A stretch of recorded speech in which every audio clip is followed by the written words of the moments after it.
What's up guys, welcome back to the channel. Today I'm doing something a little bit different.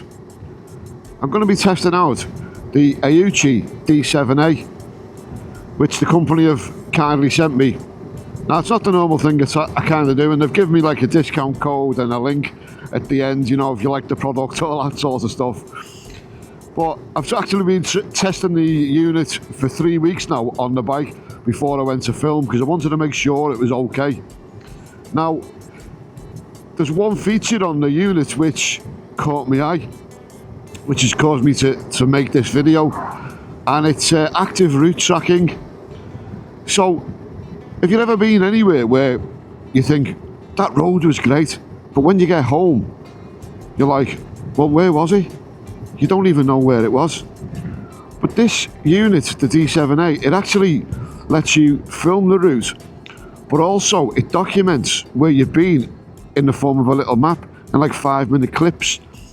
And there's also like a GPS assistant which can track the whole thing for you, and it puts it all together either in real time or in a little video. Now we'll get into that some more further down the road. There's a ton of other features on it as well, like radar and tyre pressures and, you know, CarPlay and Android Auto and all that sort of stuff. But the main thing for me is that active route tracking. If you've ever been anywhere, you know, or you've had an accident or anything like that, you can actually pinpoint and show what happened and when it happened. It also records in 2K as well, at 25 to 30 frames per second. So at the moment I'm behind a group of mod lads, and that's the type of thing you want to capture. And you think, where was that? And it's just a nice little thing to capture, isn't it? All those nice little scooters and stuff. And I can actually find out where it is now, because I'm actually tracking it on the app. So when I download that off the screen, that's going to tell me whereabouts this is. I know where it is now, but you know, if I was in a foreign country, I would go, oh, I remember those mods on the scooters, and then we could find out exactly where that was then, and give me a 5-minute little clip. So it's quite fun actually using this. The technical difficulties I've had is because of my skills in, you know, sort of like technology, if you like. But once I've got to grips with it, I'm finding it fun to actually operate, because I'm starting to capture things I wouldn't normally capture. Like so these boys here. I wonder where they're going. Alright mate, where you going? What? Where you going?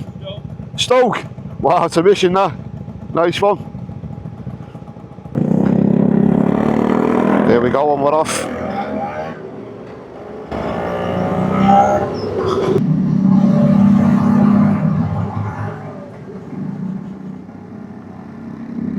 So look at this guy here with his fox's tail.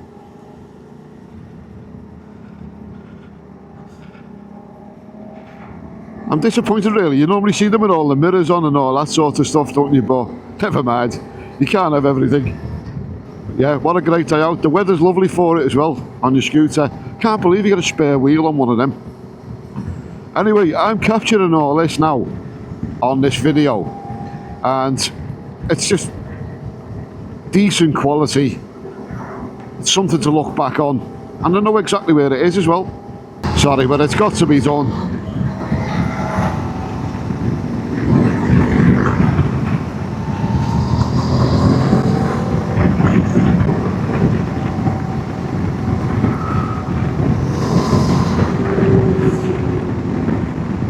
I had to do that, I'm sorry. But you know, looks like a great day out there. But it's moments like that you can capture. Now I did have issues with the companion app, which is called Video.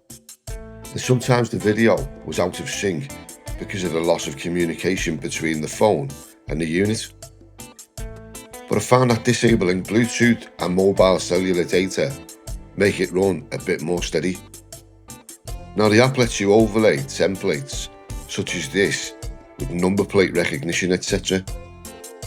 And as you can see, the chevrons on it, you can have the little compass map to the left hand side, gives you the distance between you and the car. And on this example, it's quite accurate because it shows you going over the bridge at the exact point. It's a couple of seconds out on this, but as I say, I got this to a point where it was a lot better than when I first started using it.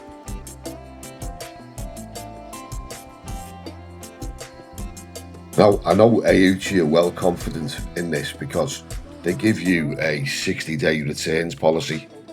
Now, you can't really say fairer than that, can you?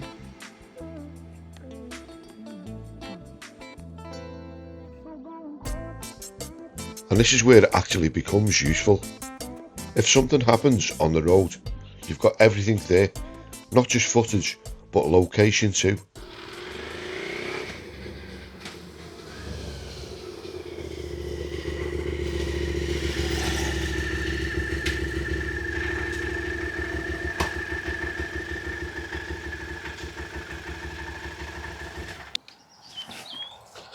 So what have we got in the full setup? So we've got front and reverse cameras, which are recording all the time in 2K.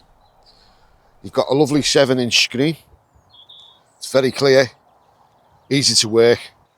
Tyre pressure sensors on front and rear, and they're quite cool. They look cool. There's like a little battery inside them, and they just connect up to the screen, gives you your tyre pressures on the go. There's a procedure to actually set that up. So it's also got artificial intelligence blind spot detection. That's a mouthful. AI blind spot detection it is. And it just senses pedestrians, cars in front, also from the rear as well, so you can turn that on and off. But the actual cockpit now looks like something from an X-Wing fighter from Star Wars. That's how cool I think it looks. So the unit's got no onboard memory, it's just got a SIM card, and I think it takes up to 128 gigabytes. It's fully waterproof, which is IP67, I believe, for all the technical buffs. But it's quite a big thing now, being a motorcyclist. You want your gear to be waterproof anyway, your clothes, your equipment, everything. So that's quite important. That. Not tested it in the rain yet, I'm sure I'll let you know if it doesn't stand up to it, but I'm sure it'll be fine. One thing more to add as well. At first, I had the GPS unit just on there. Now, I read somewhere these are supposed to be facing the sky because that's where your satellites are. So I was having trouble with that. Gave me a lot of grief, and I was thinking, is this a bad unit? And it wasn't. It was basically that, which I needed to mount that in a proper place. It's fully waterproof anyway, so it doesn't matter where you put it, but you've got to put it in the right place.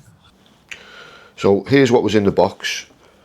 The 7-inch display with all the power leads. They're mainly plug and play, all them. They're all marked up where to go. You've got the control unit which goes on the handlebars. Then there's your tyre pressure sensors. GPS unit for location. You've got front and rear cameras. A wiring loom if you want to go straight to the battery, or you can go into the USB socket to take the power off. Then you've got your mount. Now obviously that's going to be your own preference where you put that or whether you use it or not. So let's get into some of the other features. You've actually got AI blind spot detection. So it gives you like a little indication on the screen as to when someone's behind you too close, or you're too close to the car in front, or you could have pedestrians on side. Now I thought that might have been a little bit of a gimmick at first, but I've actually been using it, and it's quite handy for like motorway driving. We all know the stopping distance between the car in front and, you know, yourself. You need the correct distance there. We've all got a good gauge on that. But sometimes you're just a little bit too close. If you lose concentration, if you're like on a long journey. But that actually warns you to keep your distance. So if that's a safety feature, it's only a good thing. And you can turn all these aids on and off as well, as and when you want.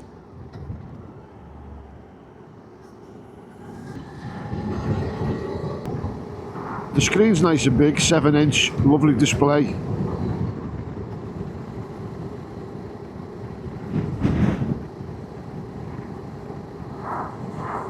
So there we have it, the Aoocci D7A with active route tracking. Now, would you have one of these on your bike? Let me know in the comments. Now, the installation took a bit of a time because, you know, I've never fitted one of these before, I'll be quite honest. The first time I've ever had anything technological on my bike like this. So I had to take panels off and routing the rear and the front cameras. I was, oh, where am I going to put them? And they come with little screws, and I didn't want to screw into the bike. But you get these sort of sticky pads, and I've just stuck them on with them. I've just gone into the USB to power the unit up. So when you turn the ignition on, it just comes on straight away. That's the easy, short way of doing it. And I did it for just doing this review. But you do get like a hardwire kit with it, where you can wire it into the battery and the ignition part, or the loom of the bike. I'll just quickly show you the screen on this. It's all fully touch screen. So there's your Apple CarPlay, and as I say, it does Android Auto as well. You've got some handlebar controls, so you can take pictures, snapshots. So you press that button there, you get like a snapshot of the dashcam footage. It's touchscreen as well. So there's your forward camera. That's you've got like a split screen there, the forward camera and your reverse camera. All your menus. That's your radar on and off, record on and off. And then there's your Apple CarPlay screen with all your favourite apps on. So quite a nice setup. And as I say, it looks really nice on the bike as well. So if you think you could use one of these on your motorcycle, Aoocci have given me a link, which I'll put in the description. Also, a discount code. Now if you use that, you get 20% off. But all in all, great addition to my bike, and I'm looking forward to using that. And I'll probably do another video on how to use it properly further down the line. And I'll tell you some of the flaws and whether I've got on with it or not. But up to now, it seems okay.